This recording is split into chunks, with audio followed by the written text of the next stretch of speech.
collaborative and not one-sided. Now, the last thing that I think is very important for us to know is that the evidence-based assessment of these efforts has continued, and this is in May 30th, 2020, and I encourage you to look at this resource, Campaign Zero. And one of the things that they've looked at is they look at recommendations from the President's Task Force, communities, research organizations, and they look at specifically what is being done to reform and reshape the way police serve our communities. Now, finally, what the League of Women Voters of Illinois is doing is what all of you can do.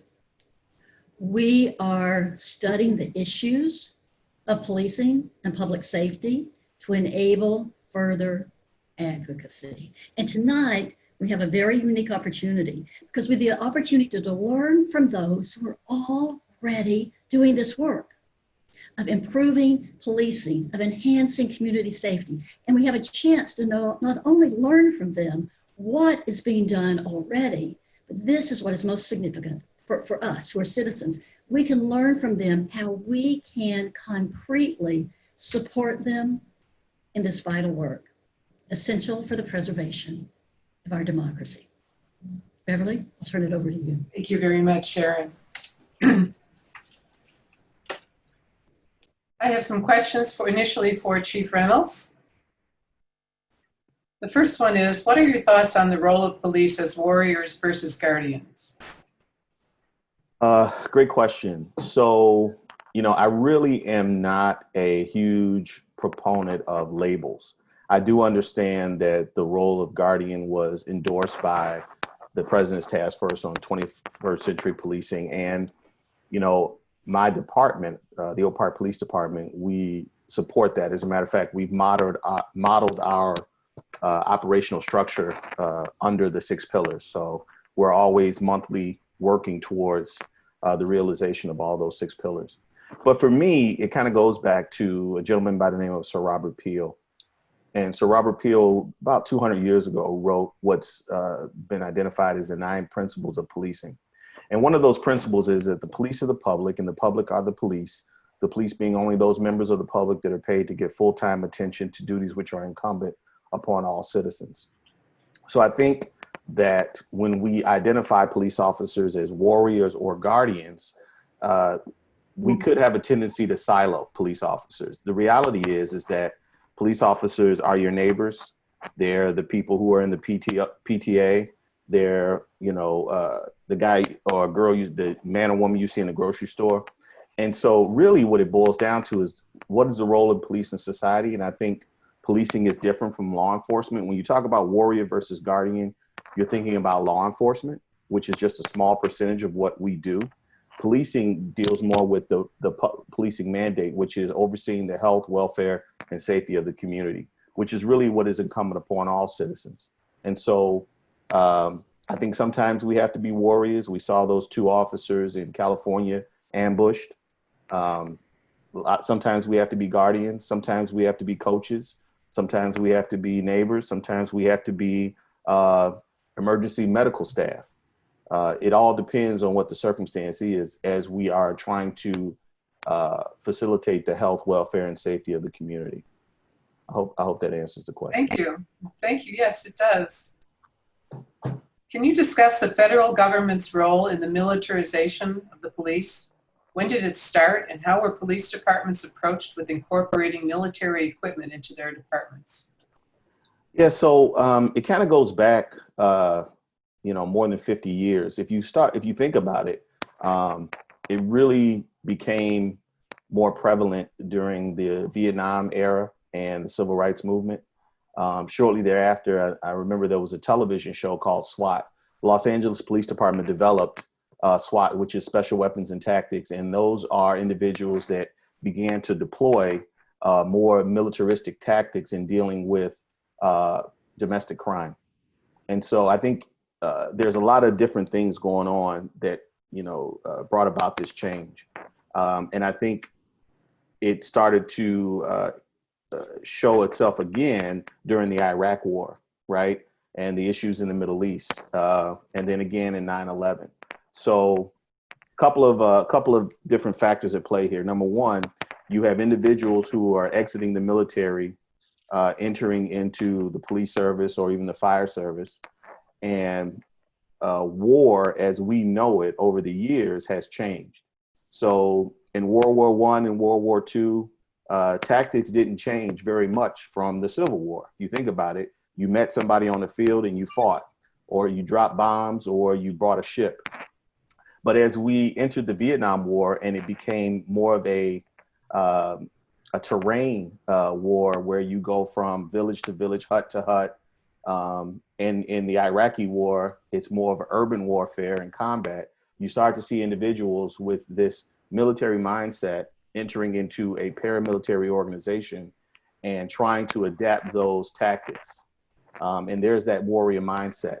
And as it relates to the federal government, yeah, though there were surplus equipment, especially after the Iraqi war and in 9/11, the war on terror, surplus equipment from the military that they had piles of it and didn't know what to do with it. So someone envisioned the great idea of introducing it into, domestic policing.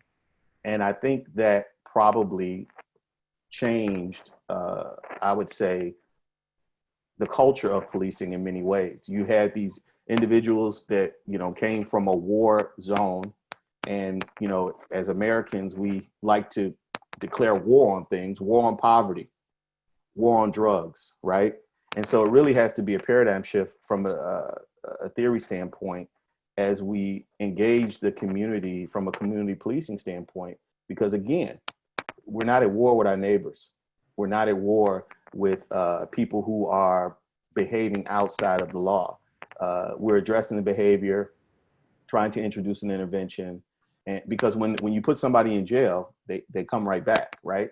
So it's really detrimental to the community to have that mindset. It's more important to develop some sort of intervention so you can redirect the trajectory of the behavior. Thank you. What is your vision of community safety in the future? In suburban departments with which you are familiar, how widely do you estimate this vision of best practices is understood? Where do you see resistance? How can communities help us with this evolution? That's a lot to unpack. Yeah, that's a lot. It was like a lot to unpack. 4 questions. So my vision of community safety is really the vision that we have, worked through in Oak Park, and it's really a collaborative process, right? You police through the collective consciousness of the community within the laws and best practices and policies and procedures that are appropriate. But you really do police through the collective consciousness of the community. There are almost 18,000 different police departments in this country, and it's designed on purpose, right? So if you go to Europe or you go to other countries, they have a national police force. Spain has a national police force. England has a national police force. But in America, we police at the local level. And so I understand the national conversation. When I take this uniform off, I am an African-American male who's 49 years old as of last week. And, I grew up in this country, so I have experienced firsthand a lot of the issues that we're confronting here. I've actually experienced them while I was a police officer in my unmarked squad car being pulled over and treated wrong. So my vision for community safety is a continued collaborative process, right? And that takes citizen engagement, it takes citizen contribution, and also takes a listening ear. So officers, police departments need to make sure that they are engaged with the community. There are multiple different municipalities represented here through this Zoom meeting. And we border various different communities with Oak Park, but you can't police in Cicero the way you police in Oak Park, and you can't police in the city of Chicago the way you police in Oak Park or River Forest or Forest Park, because each community, right, has different needs and wants, and that has to come from the citizens. So my vision is policing through the Constitution, policing through a collaborative process with the citizens, understanding that, the officers understand that we have adopted the 10 shared principles through the NAACP and the IACP. Again, from a policing perspective, our agenda is, congruent with the 21st century policing. So I think as we continue to build trust, have accountability, which is key, and work to address the concerns that the citizens of each individual community have, then we'll get to where we need to be. As far as other suburban departments, a lot of the suburban departments that I have contact with have adopted the 10 shared principles. So I think there has been a paradigm shift in policing. Some agencies are willfully going, others are going kicking and screaming because the culture of the organization hasn't caught up with the national conversation. But I think generally everyone understands, at least the people I come in contact with through the West Suburban Chiefs and the Illinois Chiefs, understand where we need to be. You asked me like 4 questions, so I'm trying to remember what they all were. How can communities help with this evolution? Yeah, everyone has to get engaged. Everyone has to be involved. We have a great relationship with the community in Oak Park, but a day doesn't go past when I'm talking to a resident and I ask them, do you know who your resident beat officer is? Do you know about our community policing program or our Bike the Beat program? And they'll say, no, I've never heard of it. How long have you lived in Oak Park? I've been here 20 years. Well, this program has been in place for 25 years, right? So I think it's important for us to make sure we get our message out. We make sure that people have an understanding of what services and resources are available.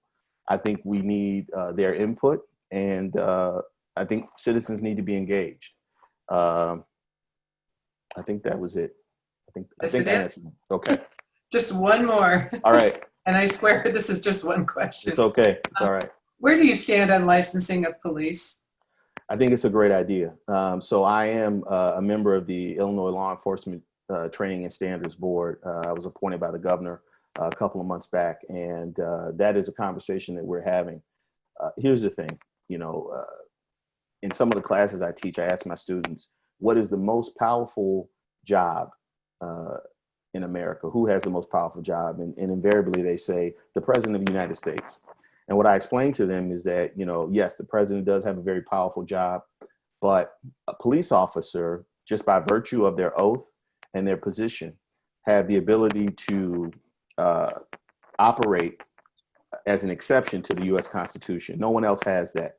Based on a police officer's acumen and their assessment of a situation, they have the ability to take a person's property, take away their freedom, take away their children, or take away their life, depending on the circumstances.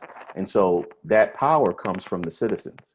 And each individual that swears an oath in this country needs to understand that all of the public that they encounter have certain rights that are granted by the Constitution, right? The power of the police officer comes from the citizens, but with that power comes responsibility. And there is no licensing in the state of Illinois, right? You get certified and you can be decertified, but there isn't any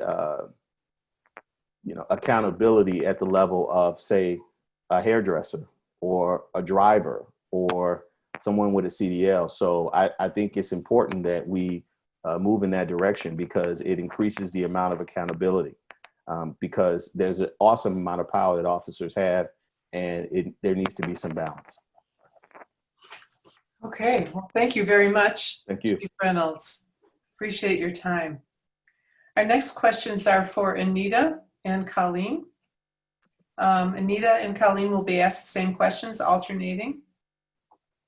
The first one is, what typical interactions do your professionals and clients have with police in your communities? How are these interactions generally initiated? Ms. Pindiur first. Oh, thank you.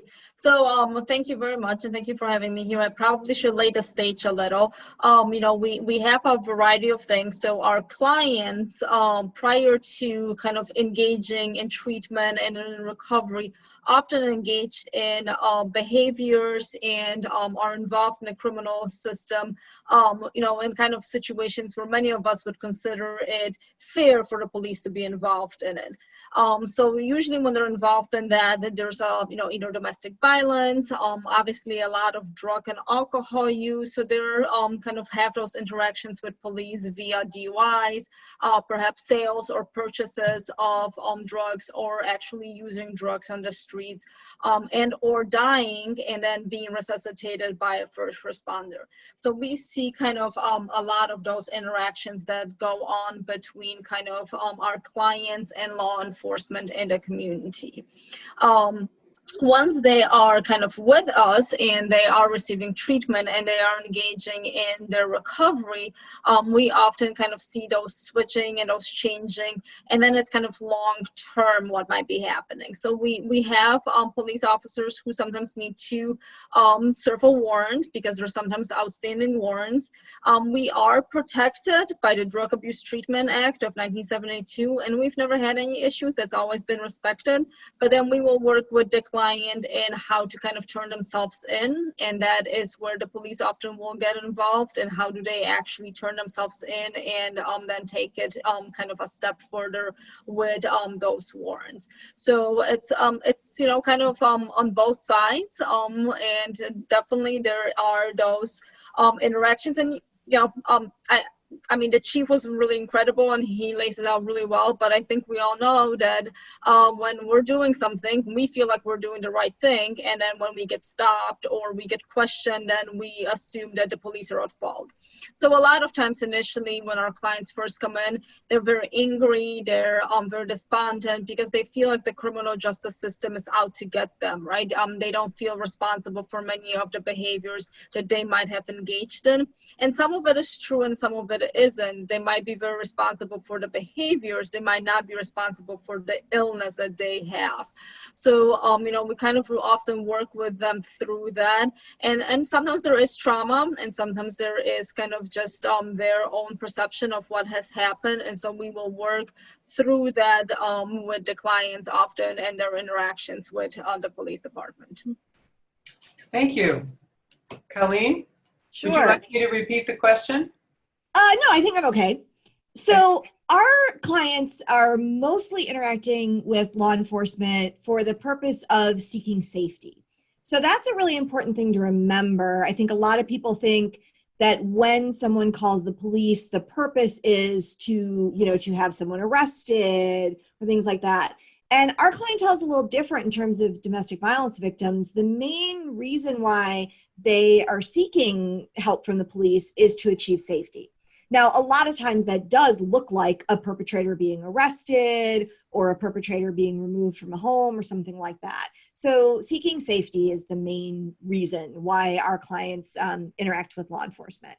And certainly that's a struggle that we have because some of our clients don't want a perpetrator arrested, but that is law and policy. And so it's something for us to think about moving forward, is how do we help our clients achieve safety with a number of other resources as well. Another way that our clients interact with law enforcement is having law enforcement assist in service of and maintaining orders of protections. So if someone has received an order of protection and a perpetrator is not abiding by that order, then maybe police will get involved. And then we also offer services to perpetrators. So those are our clients as well. So those clients are interacting with law enforcement in a way that maybe someone has called the police because they have been behaving inappropriately. So they've been called on. And so the police are interacting with them, interviewing them, making an arrest in that case.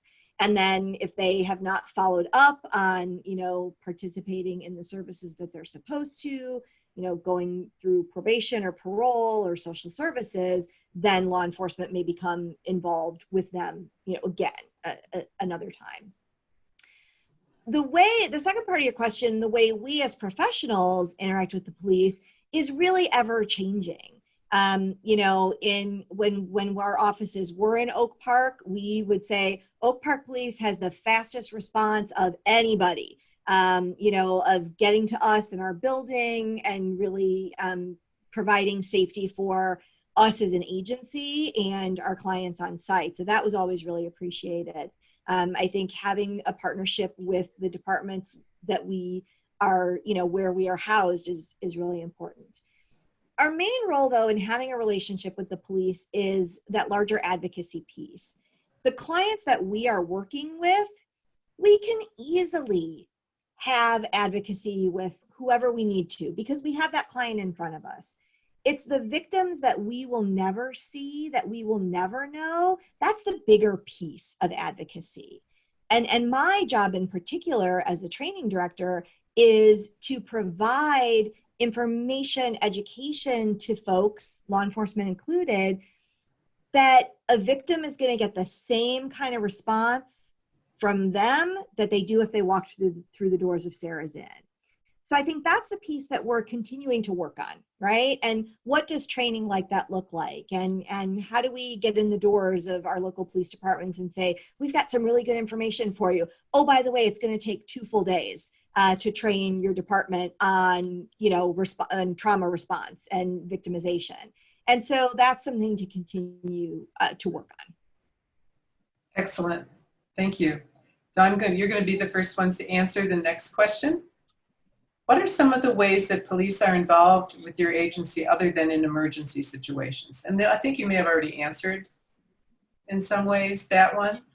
Sure. I mean, again, it's that advocacy piece, but also I think, you know, creating community partnerships, knowing that, you know, we would have police from any number of jurisdictions, Oak Park included, you know, ring the doorbell and say, hey, we're working with a family and we're not really sure what's going on.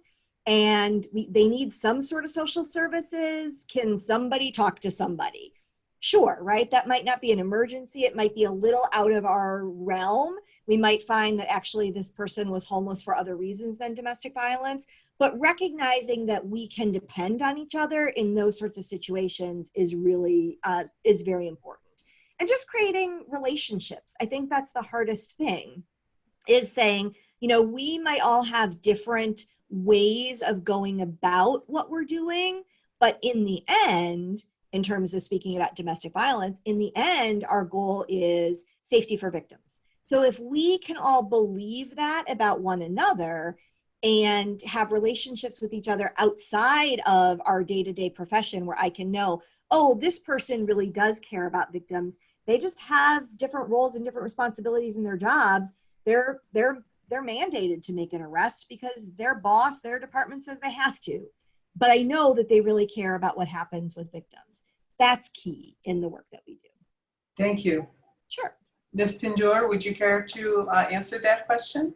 Thank you. Yeah, we have very similar situations as Colleen is describing. So safety has always been very important, and we have always depended on the Oak Park department to not only keep you know, the client safe, but the staff safe and just the general community safe. And that looks very different on different days, but we've usually had very, very good experiences with that. And when we do need assistance, we will receive that assistance. It's you know, it does differ. So we have certain clients who are not only suffering from their own substance use disorder, but are also dealing with domestic violence. And sometimes, you know, the perpetrator will find out where they're at and they don't feel safe, and we will get assistance from the police in that department. We have done a lot of active shooter trainings and also safety trainings. So the police department has been extremely gracious into coming into our facility, walking us through the facility, showing us the blind spots, kind of showing us what other precautions we can take in case of an active shooter or any other kind of emergency training, and then also kind of interacting not only with staff but also with the clients.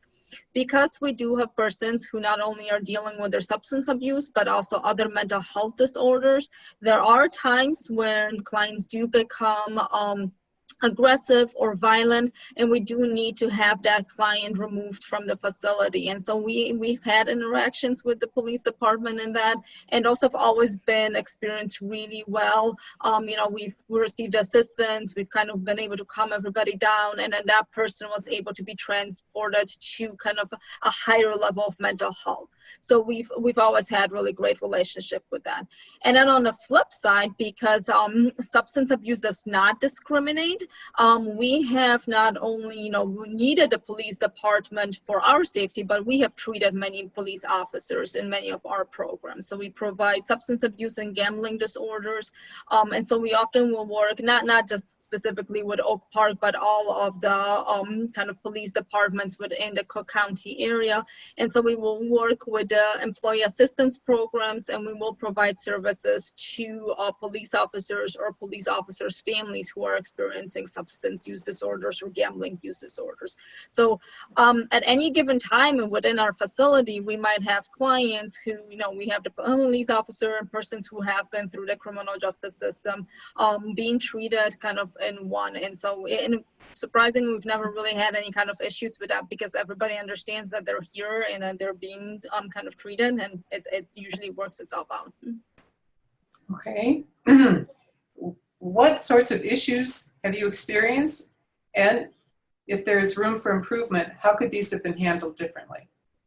So if anything that we could do, I think kind of bringing more humanity and kind of more understanding of addictions and substance use disorders, and understanding that there is definitely kind of two avenues to it, right? We understand that we're dealing with somebody who is ill, somebody who's really, really ill and who needs assistance and often will need medical assistance, besides the fact that they might or might not be breaking some type of law, the fact that they might, kind of have one legal case pending, but also need medical attention.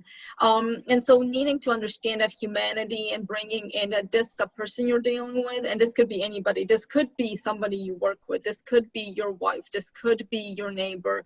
So that we aren't seeing them as, oh, it's just those addicts, or it's just homeless street people, that we are kind of dealing with it. We have seen the police department involved in many of the committees and task forces that I sit on that do deal with opiate use disorders and youth prevention within Oak Park. So we are seeing that education is coming into place, and we would love to be able to see that, and more collaboration, so that things aren't so in one silo. Not everything has to be, it's just a police silo or it's just treatment silo.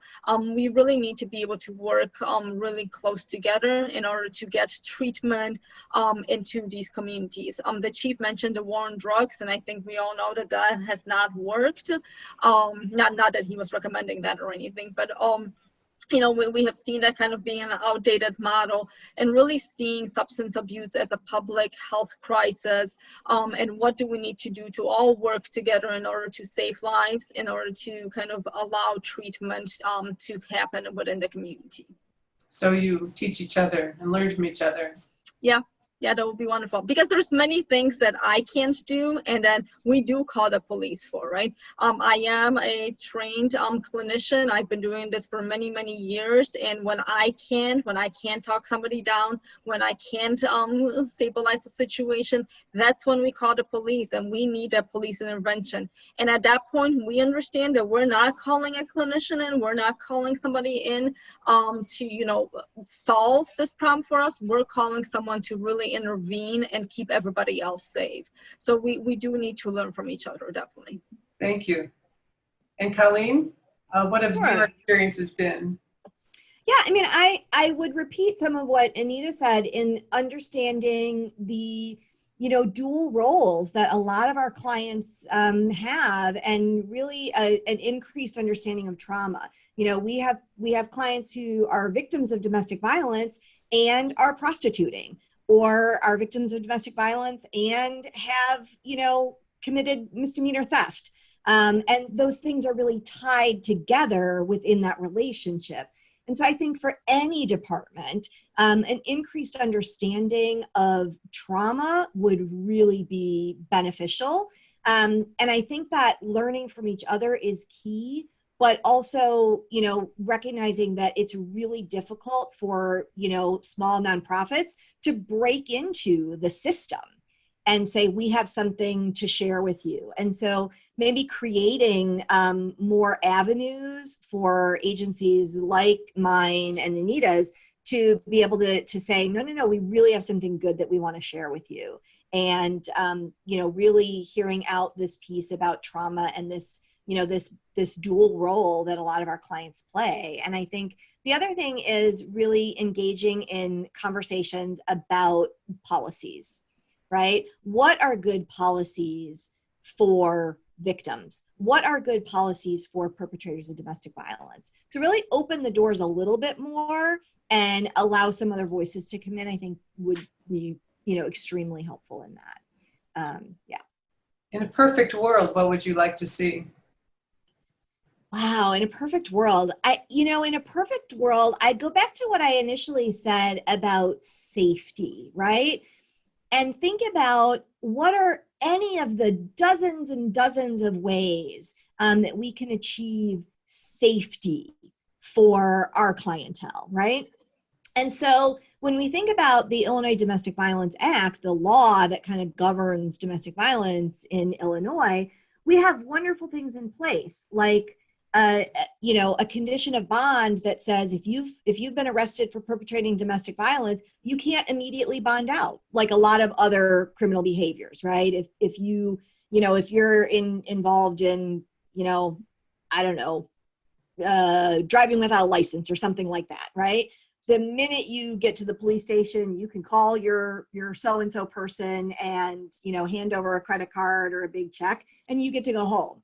Perpetrators of domestic violence, we say, nope, can't do that. Why? Because of safety.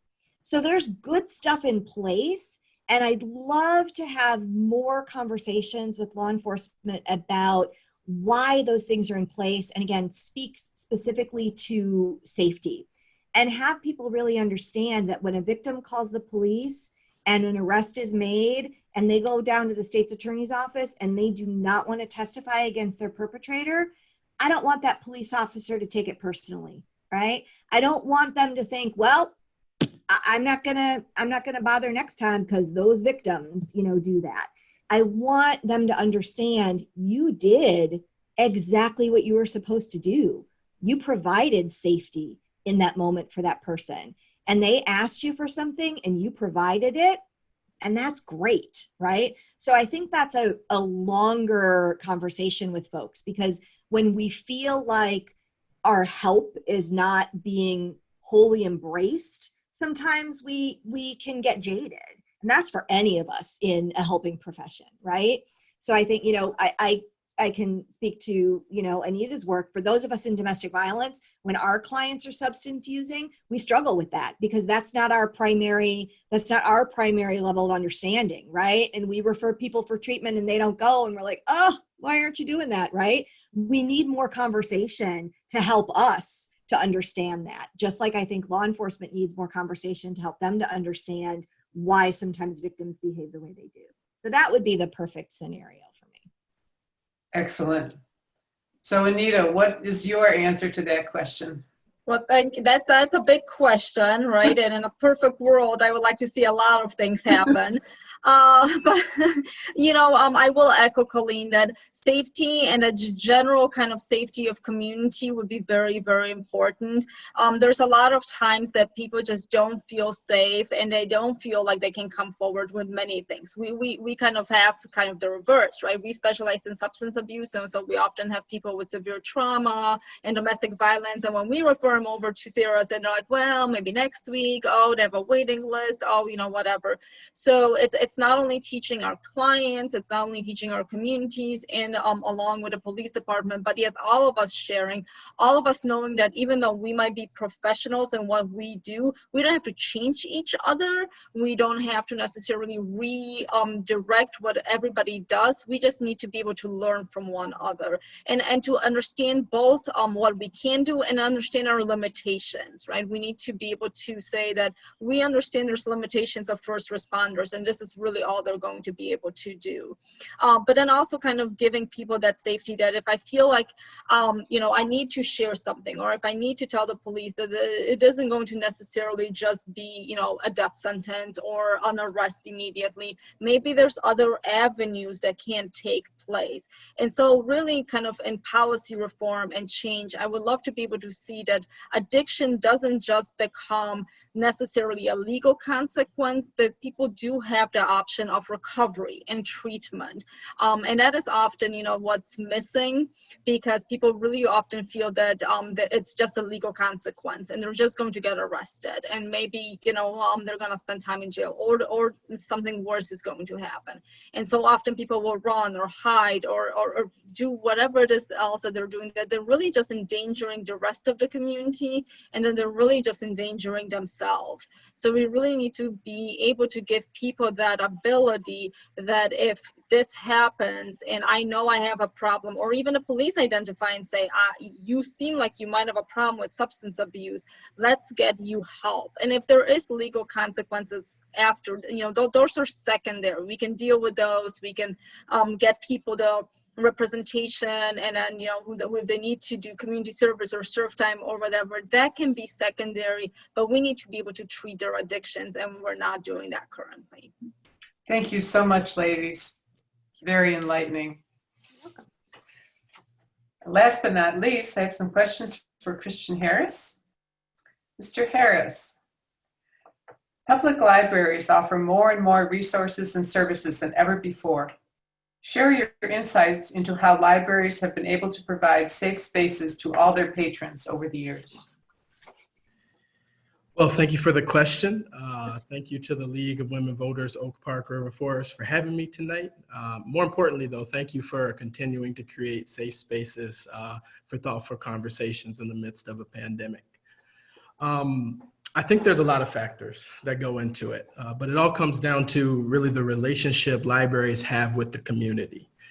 Libraries are really the last institution we have in our country where you can walk in regardless of race, religion, gender, creed, undocumented, wealth status, and just be served. I really challenge you to think about how few institutions we have like that in our society. So our doors are truly open to everybody, and the community appreciates that. So I think that's one reason. And it's an interesting question for me, because you would think that libraries would be a target for crime, since essentially we have an open door policy. But you find quite the opposite. There's safe spaces for youth, safe spaces for homeless people, really safe spaces for everyone. I think another thing that has kept the relationship between the community and libraries positive is that libraries, unlike many institutions in our communities, have evolved with the times. From a much more formal study and quiet environment, libraries like ours have evolved to provide free haircuts, free resume workshops, free tutoring, mental health assessments. We hired a full-time social worker a few years back. We realized late fees were creating a barrier for the people who needed our service the most. So we decided to completely get rid of late fees. We realized that room rental fees were causing a barrier for nonprofits who wanted to use our spaces. So we got rid of room rental fees for nonprofits. So just in general, libraries, and in particular our library here in Oak Park, tends to be ready to evolve to what the public needs, because we serve everyone. Yeah, I didn't send you this question. It's sort of impromptu, but I received something from the library that October is going to be Restorative Justice Month. Do you know anything about that? I don't know too much about it. There's so much going on at the library. Not every individual program sometimes makes it up to the board table, but I do know that restorative approach, at the beginning of this year, we started on an anti-racism journey. And that had been in the place. We decided to do that last year. And so we've been embarking on that journey, and what that can look like for the library, how we reshape our policies and reshape our budget and our priorities as a board. So, and I know restorative justice approach to problem solving has been a big part of that. What kind of relationship relationship, if any, does the library have with the local police? We do have a relationship with the local police. Sometimes situations with patrons escalate to the point where we have to call in the officers, but one of our main goals at the library is not to criminalize anyone. And by that, I mean, if we can prevent someone from interacting with the criminal justice system, we will. In order to do that, we've done a number of things, but a few of them are, we stopped outsourcing our security staff and brought them in-house. We hired some great safety and security staff, and they've been able to really build relationships with patrons so that when issues do arise, because they do, there's context to have those tough conversations. We hired a social worker who works directly with our patrons to provide resources and works with staff on how to improve interactions with patrons. We've completely revamped the way we do team programming, and you'll be seeing a lot more changes in that department over the next few years. So step one, unless a crime is being committed, is never to call the police. Step one is to have a conversation with the patron, point out the behavior, let them know what the next steps would be if that behavior continues. Has there been any feedback from the teens who participate in the library's after-school program regarding their interactions with police? Yes, a lot, naturally. I was at an event at our library's main branch last year. It was hosted by a student group that meets at the library regularly, and the students discussed being harassed by the police, and that's one of the main things I've heard. Things such as being pulled over on their bicycles or officers asking them if they own the bikes, etc. Recently, we've heard students advocate for defunding the police, which I know has become a buzzword, and I want to be very clear about what they've told me they mean by that statement. No one is advocating for defunding public safety. There will always be a need for public safety officers to stop certain types of crime. But what activists are saying, what the youth of our community are calling for, is that the relationship between the police and the community is broken. And the institution of policing has not historically or today kept everyone safe. And we need to defund and completely rebuild a system that works better. And to me, that's the most American thing I've ever heard almost. The idea that you can dismantle and rebuild a system that works better is literally what this country was founded on. So reimagining how we use the money we spend on public safety and trying to funnel those funds into new programs and initiatives that reduce crime, improve life outcomes is something I've heard a lot from the youth of the community. Thank you. Yes, I've read a lot about what's happening in Oak Park and the marches that have been peaceful and meaningful. So thank you very much. Thank you, all the panelists. And now I'm going to start asking questions that have been submitted from the audience.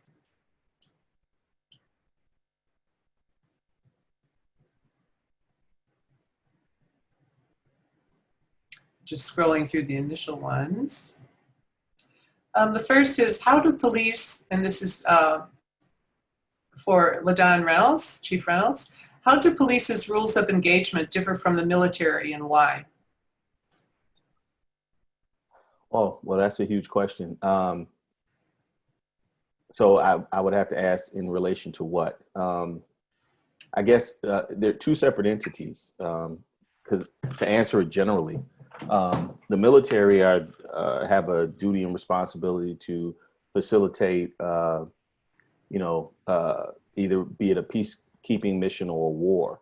The police are there to preserve order. And I don't want to speak in generalities. I want to talk about the Oak Park Police Department because that's the only agency I can speak intelligently about. We train our officers that their role is, again, to provide service, to be of help. I was listening to some of the other answers to questions. As first responders, our mandate really is to find out what we can do to bring about a peaceful resolution. Much of what we do is about conflict resolution and peacekeeping. If someone is in need of service, mental health, if they're in a mental health crisis, we have a contract with Thrive, which a significant part of our discretionary budget goes to. And Thrive is a counseling service in Oak Park. Thank you. If you're from Oak Park and River Forest, you should be familiar with it. Or, you know, Sarah's Inn. We've had a long relationship with Sarah's Inn and have had their advocates come in and train our officers. So the rules of engagement for the Oak Park Police Department is assess the situation. If there's a life safety issue, then we'll try to secure the scene and then try to assess what services are needed, whether it be an ambulance, whether it be counseling services, whether it be a crime has committed and now we're advocating on behalf of a victim. So I guess that's the best way to answer that generally. But the military is there to, you know, they're there to be at war, and we're not at war. So. Thank you. Next one's for you too. Should there be educational requirements for police? There are. So the Oak Park Police Department requires, so there's been a transition in professionalizing the police service. So, you know, generally speaking, back in, you know, the 20th century, there was a transition from just a high school education to at least 2 years, right? So for the Oak Park Police Department, you have to have at least 2 years of college, 60 credit hours, or an associate's degree. There are some agencies around the country that require a bachelor's degree. Most of the officers on the Oak Park Police Department that started after 2000, and that's the largest percentage of our officers, and some officers that started before 2000 have a bachelor's degree. They all have bachelor's degrees and some have master's degrees.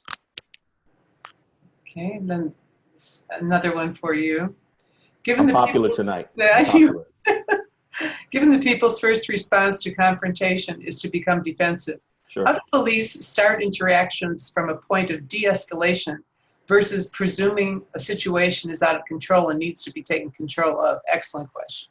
So again, speaking for the Oak Park Police Department, that's one of the things there's the use of force continuum, right? So if you encounter a situation where there's resistance, the first thing we're there to do is to try to calm the situation through dialogue. We understand that more than likely the worst day of your life is when you call us, okay? And so having that context helps officers to understand that you're going to encounter individuals that are defensive. You're going to encounter individuals who are at their worst. And we take that into consideration and try to look for opportunities to remove that angst and that anxiety. For example, in a domestic situation, part of our protocol is to separate the parties. Two people are arguing, you don't want to get the story from each one of them in the same room. You separate the parties. You speak in a monotone, you calm things down. So we provide extensive training to our officers on de-escalation. If there's no life safety issue, if no one's in danger of being injured, then, you know, we try to de-escalate through dialogue. Well, that's good to know. The next question is for Colleen.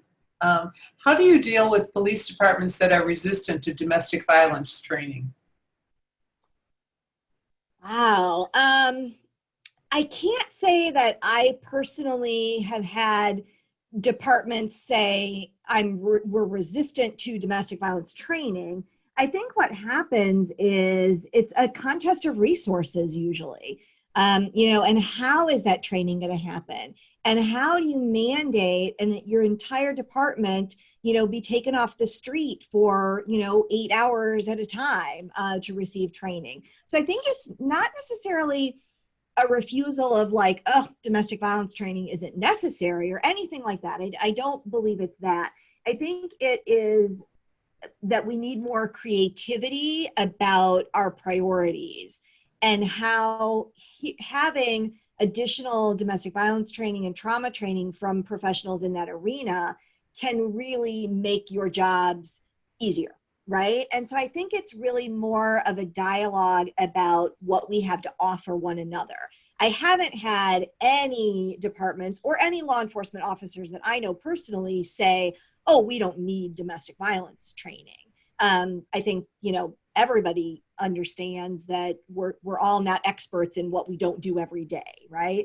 And so it's really, again, about sort of reprioritizing resources and reimagining how we can do training. And that goes for our point as well, you know, being creative and saying, okay, we could do an 8-hour training in 4 pieces. You know, hey, I think it's better if we do it all in one day because it's got great flow, but we could break that up or something like that. So really just having those longer term conversations and continuing to be open about what's happening. But I think even beyond training is that relationship afterwards, right? When I train folks, I say, here's my number. Here's the number for our 24-hour crisis line. You run into a situation where you think, oh, I wonder if I did that the way that Colleen said I should do it in training. You call us, right? And we'll talk about it.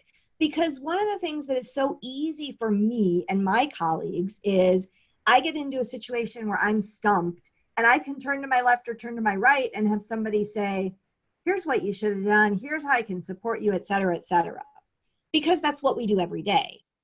But you have law enforcement or medical professionals or other social service professionals get into a situation where they're stumped and everybody else around them is busy doing 90 zillion other things, right? So creating that relationship after training is equally important, where we can remain in touch and provide that guidance as well as that support, right? So if somebody feels frustrated that they responded to a 911 call and that victim was mean and nasty and rude and didn't want them making an arrest, I want that police officer to call us and talk it through, right? Mm-hmm. Because we're going to be able to provide help them with the context around why that happened so that they don't become disillusioned and have negative feelings about victims, right? That's key in training.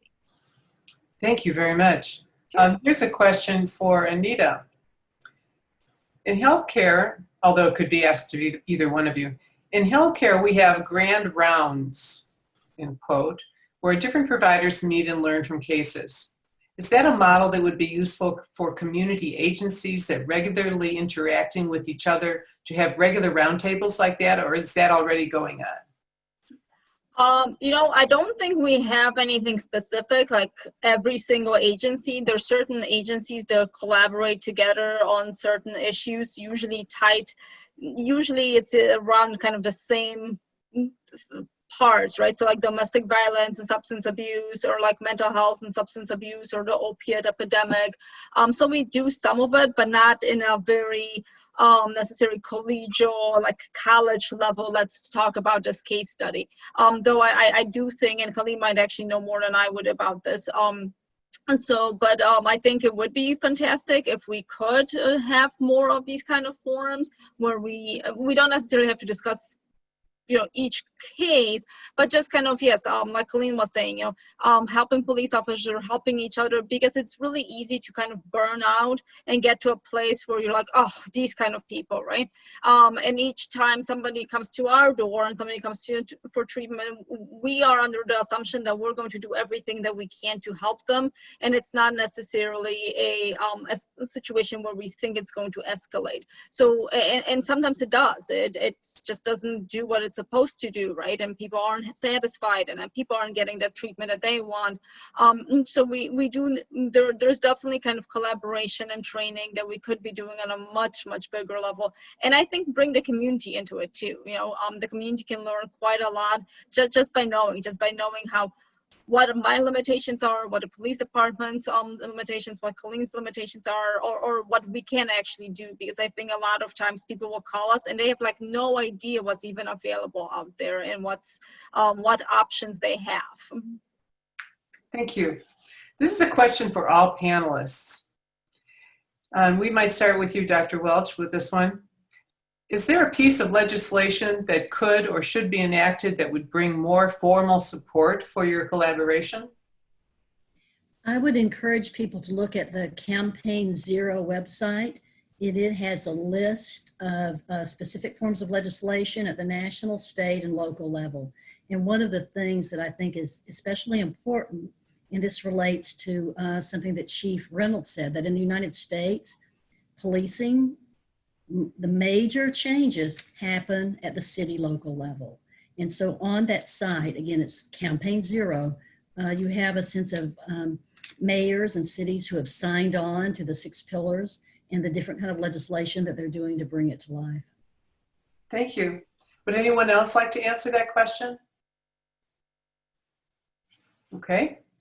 Let's see. Can Dr. Welch speak briefly about her new book?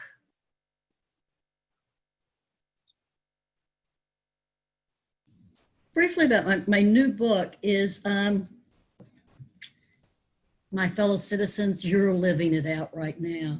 It's after the protests are heard. So we've heard the protest. They were essential, they were vital, and now let's do the hard work together, listening to each other, and let's solve these problems. And we need people on the streets, we need marches, but just doing that doesn't solve it. It takes these kind of gatherings and our ongoing work together. Excellent. Next one's for Chief Reynolds. It's long. Chief Reynolds mentioned the 10 shared principles from the NAACP. I found them here. Chief of Police apparently have signed on to them. My question is this. Okay, nice to sign on to principles, but how are the Illinois Chiefs of Police actually making sure these are applied on a day-to-day basis by police officers? What penalties do they face when they don't abide by them? If you want to answer those first, you can, because there's more from this one person. I'm writing them down. It's okay. You can answer the first 2 and then I'll go on. Okay, so how are the chiefs making sure the individuals abide by them? Mm-hmm. I can't speak for any other chiefs. I can speak, about my department, about the officers of the Oak Park Police Department.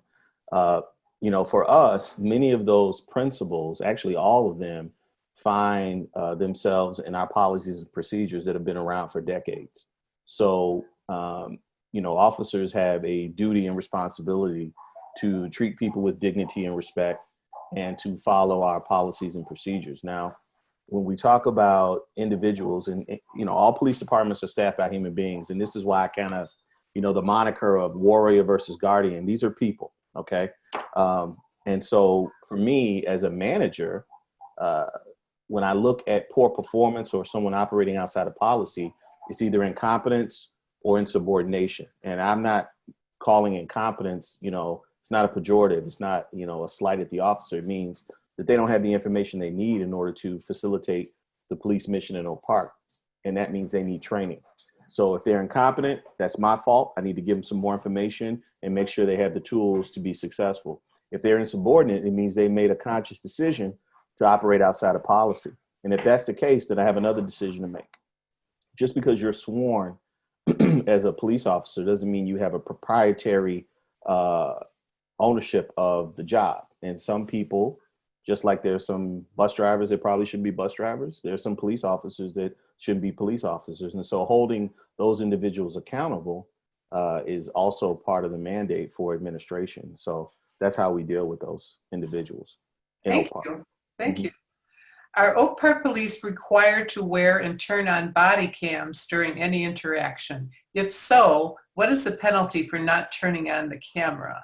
What kind of access does the public have to body cam footage? Okay, the Oak Park Police Department does not have body cams. And this is something that we've been looking into for several years. However, it is a huge capital investment. And if you live in Oak Park, you understand that,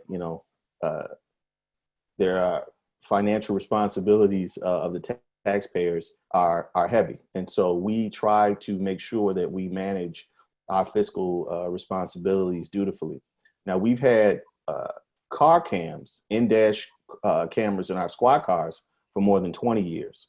And we've also had mic packs. So on every traffic stop or every interaction, officers are required to turn on the mic pack so that the interaction is recorded, and also make sure that they actually don't control the camera for the squad car. It comes on based on speed or if they activate their overhead lights. And it actually goes back a couple of seconds to pre-record. So if an officer doesn't wear their mic pack, then they face discipline. Thank you. Another question. Are you really, and again, this is from the same person, You said you really have to listen to your community. Yes. What if a significant portion of your community are calling the police to report someone who's just standing in front of a house or playing in a park, and they don't think that person belongs in Oak Park? Sure. What can the police do to educate them? So, there's a couple of things we have to unpack that. So years and years ago, probably maybe 10 years ago, back when I was a commander, we would have community policing meetings. We still have them, but they're now virtual. And one of the citizens or several citizens asked for, a guide on, what to look for. And we produced a pamphlet called The Guide to Suspicious. And when we moved to the website, we incorporated that into the website. We've since found that document's outdated, right? And suspicious is based on your socialization, based on your experiences and all of that. We cannot control why people call, but we can control our response. The other thing is when somebody calls, they're asked by the dispatcher, which is a separate agency aside from the Oak Park Police Department, whether or not they want to be seen. You do have the ability to call anonymously. And so if a caller doesn't want to be seen, then the officer won't have that opportunity to engage. But if the caller gives us the opportunity to talk to them after the interaction, my officers educate them on, first of all, this is America and people have a right to be wherever they want to be, as long as they're not operating outside of the laws of the village or the state of Illinois. My officers, I'll give you an example. We had a call similar to that where someone said their kid's playing in the park and they don't belong. And my officer responded, but he just drove past the park and kept going because he made an assessment. So if you call the police, we'll respond, but what I can control is what we do when we get there. And so that's how we deal with that. If we have the opportunity to educate, we absolutely will. That's excellent. Mm-hmm. What role do police unions play in moving a department in a new direction? Police unions. So I used to be the president of the Sergeants and Lieutenants Association for the Village of Oak Park, and I've actually negotiated, the contract that was up during my tenure. And so I think in Illinois, and I have friends all over the world and all over the country, and so police unions play different roles in different states. In the state of Illinois, unions have a lot of influence. However, it's important that the head of the organization, the chief of police, understands the purpose of the union. And basically the purpose of a union contract, the collective bargaining contract, is to make sure that there are appropriate working conditions, right? But you have management rights to staff and facilitate policing in your community. So I think that the union leadership need to understand what their role is. Chiefs need to understand how to communicate that to them, and also understand that what's in the contract, you definitely have to abide by, and those things get negotiated every few years. But what's not in the contract is a management right. And so as long as you understand what your rights as a manager are, which is vastly more than what's in 10 or 20 pages, then you can help the union to understand that, number one, policing, 21st century policing is for the betterment of all staff, police, administration, officers, because we talk about building trust, right? Your job is easier if you have trust within the community, and policy and oversight. If I'm an officer who's doing the right thing and there's an officer next to me who's not, it's better for me that that individual is called out and dealt with appropriately. Technology and social media, a lot of the national conversation is shaping the narrative on police, but there's in Oak Park, I'll speak for Oak Park, we have over 66,000 contacts with the public a year. And we average about between 10 and 14 citizen complaints. So, the reality is that, most of the individuals who live in Oak Park, and actually outside of Oak Park, for the past 20 years, every 5 years, we've done a citizen survey that included not only the individuals who live in Oak Park, but the people we arrest and people who live outside of Oak Park. And we pretty much hovered around an 80% approval rating for not only the people that live in town that we respond to, but also subjects that we've encountered on traffic stops and arrested. Community policing, crime prevention, that helps the officers. training and education. My master's degree is in workforce education and development. I believe that an informed employee is a better employee. A trained employee is a better employee. And things change every year in policing. And then finally, officer safety and wellness. This is one of the pillars of 21st century policing. So it's important that the union understands that we're here to, facilitate good policing, not law enforcement. It's just a part of what we do. Good policing, right? Looking out for the health and safety and welfare of the community, and also make sure that these officers leave the job whole. It's no secret, I would imagine, to the people listening, that the life expectancy of a police officer is pretty low after they retire. I think the average officer lives to be about 59 or 60 years old. And that's because you can look that up. That's the cumulative traumatic stress that they endure during the course of their career. If you're a police officer for 20 or 30 years, it's cumulative stress, right? You encounter these horrific situations, and over the course of the years, it kind of wears on you, which is why we have, high incidents of substance abuse and divorce and things of that nature. So it's important to me to have a relationship with the union, to explain to them, keep them in the loop as to why we're doing the things that we're doing. And then they can be a force multiplier and serve as an advocate for the good things that we're doing as we move into 21st century policing. Thank you. That was long, I'm sorry. It's okay. Oh, thank you. You're being asked a lot of questions. We have time for just one more, and this one's for Christian Harris. What visions do you have for what community policing should look like in the future? Very good question. For me, I think it looks a lot different than it looks today. I think that one, and so it's sometimes hard for me to think about this issue just as an Oak Park issue, because as we've seen, policing is an issue across the country. But so in general, I'll talk in more generalities here. In general, I would like to see police departments reflect the communities that they service in terms of race demographics, gender, age, all of that. I would like to see less of the resources going towards punitive punishments for crimes. Particularly if you look at in the city of Chicago, a neighborhood like Inglewood, for example. Inglewood spends money on policing every year. That money is money that is taken out of that community because those officers do not live in that community, and they usually live in other parts of the city, Gailwood, our neighbors, and places like that.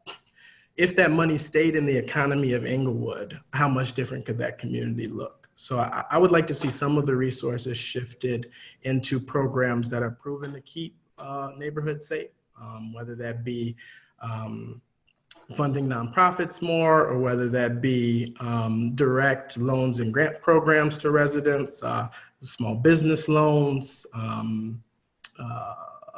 low interest home loans, et cetera.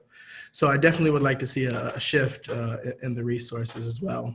And just the biggest thing I think I'd like to see is making sure that the people that show up to when the police have been called are equipped to handle that situation. There was an incident where I think down in Atlanta a few months ago, where a man was drunk in his car. The police were called on him, and he ended up dead. In my ideal world, a tow truck and a social service agent shows up and says, "Hey, what's going on? Can we help you out today?" and assist that person. Doesn't try to criminalize that person. So those are a couple of things I would really like to see as far as my vision for community safety.